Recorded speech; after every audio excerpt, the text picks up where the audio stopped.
Let me show you another bizarre comment. This is from a man called Patrick Christys. He calls himself a journalist, and this is what he said. Congratulate India on landing on the dark side of the moon.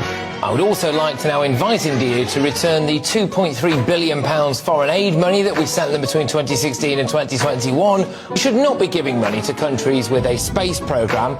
As a rule, if you can afford to fire a rocket at the dark side of the moon... India has landed on the moon, and British influencers say return our aid money. If you're going down that road, let's start with reparations.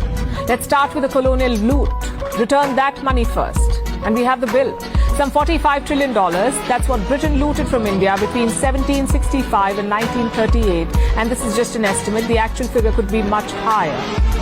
But even this $45 trillion is about 15 times Britain's GDP. How about London returns this money first?